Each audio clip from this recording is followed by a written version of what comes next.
So all of the engines on Sir Topham Hatt's railway are busy. Gordon pulls the express. Percy delivers the mail. And Thomas puffs and shoves cheerfully on his branch line. One morning, Thomas's fireman fanned his firebox ready for work. Thomas saw that his best friend Percy wasn't there. Good morning, James. Have you seen Percy? No, I have too much to do to see Percy. Then, Sir Topham Hatt arrived. Thomas, Percy has popped a piston. He has to go to the steamworks to be fixed. Percy won't be able to deliver the mail tomorrow morning. You must do it for him. Thomas was excited. He had never delivered the mail before. He tooted his whistle loudly. Yes, sir. I've always wanted to deliver the mail. Make sure you do a good job, Thomas. Of course I will, sir. Don't worry, sir. Then Thomas puffed proudly away to his branch line. Thomas stopped at a crossing. Gordon was there. Percy is being fixed. Tomorrow, I'm going to deliver the mail run for him. Percy's mail run? Have you asked Percy how to do it? Don't worry, Gordon. I know all about delivering the mail. Do you indeed? Then the gate opened, and Thomas puffed quickly away.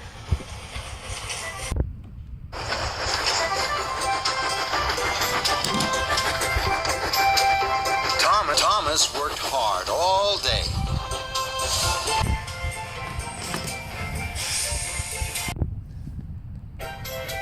That night, he went to see Percy at the steamworks. Percy didn't look happy. Is your piston fixed, Percy? Is your piston fixed, Percy? No, it's still broken. Don't worry. I'm going to do your mail run tomorrow. Thank you, Thomas. Shall I tell you what to do? I know what to do, Percy. Now, I have to go to sleep. I shall be up very early. Well, if you're sure, Thomas. Very sure, Percy. I have to go back to Tidmouth now. I need lots of sleep. Goodbye. Percy watched as Thomas chuffed away. The next morning, Thomas woke up very early. He felt very proud to be pulling the mail truck. There wasn't a peep to be heard as Thomas chuffed across the island. Everyone was fast asleep. First, Thomas puffed to the quarry. I must let the quarry manager know that the mail is here. Thomas was excited. So very loudly. And then he chuffed cheerfully away. Thomas hadn't seen that his loud whistle had woken up Mavis. Who's making that noise? Thomas chuffed to the docks. I must let the dock manager know that the mail is here. Thomas was excited. He blew his whistle even louder. And then he chuffed cheerfully away. What Thomas hadn't seen was that his good morning whistle had woken Cranky up.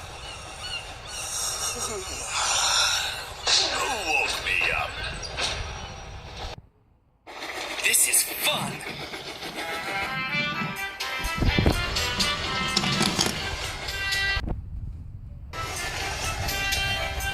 Lastly, Thomas steamed into the steamworks. I must let the steamworks manager know that the mail is here. Thomas was so excited, he blew his whistle louder than ever.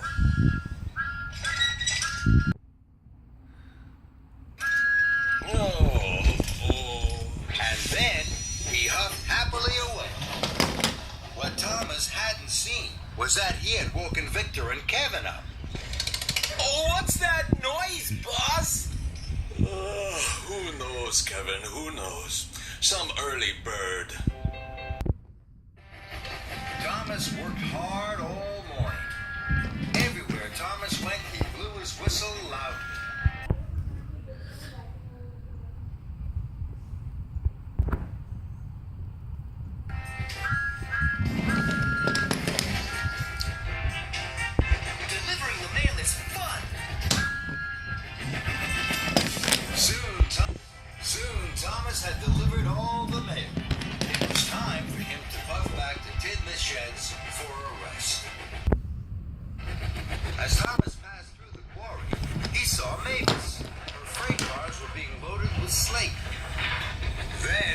was trouble.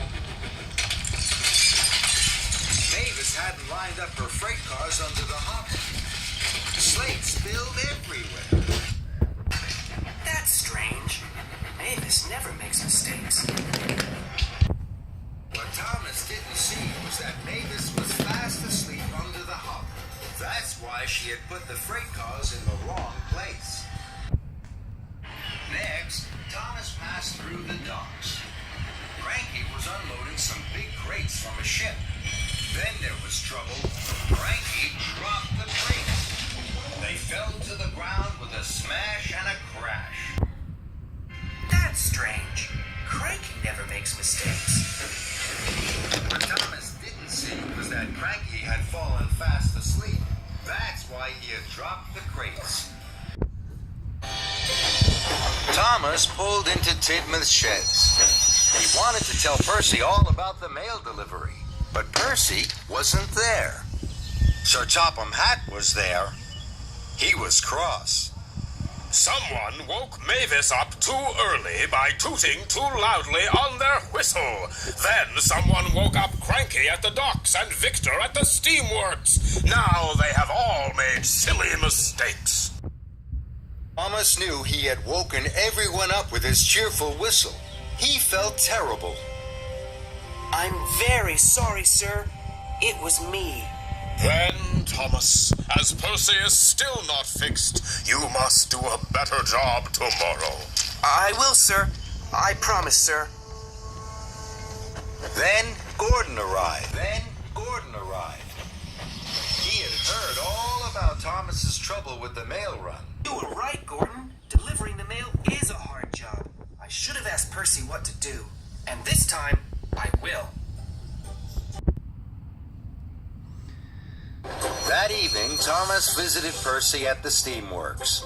He asked him all about delivering the mail, and Percy told him all about being quiet.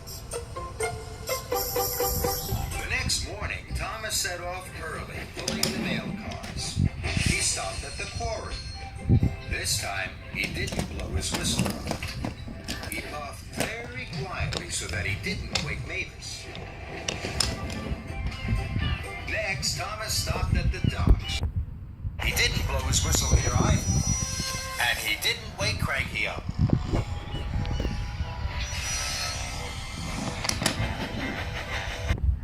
Thomas puffed into the steamworks. He dropped off the mail, and he didn't blow his whistle once. Victor stayed fast asleep. But Percy had woken up early to see his best friend Thomas. Well done, Thomas. You did everything right. Thank you, Percy. Now I know the most important thing about delivering the mail. You have to do it quietly. Percy was so happy for his friend that he wanted to toot out loud. Then he looked at Thomas. Thomas had fallen fast asleep. Sleep well, Thomas.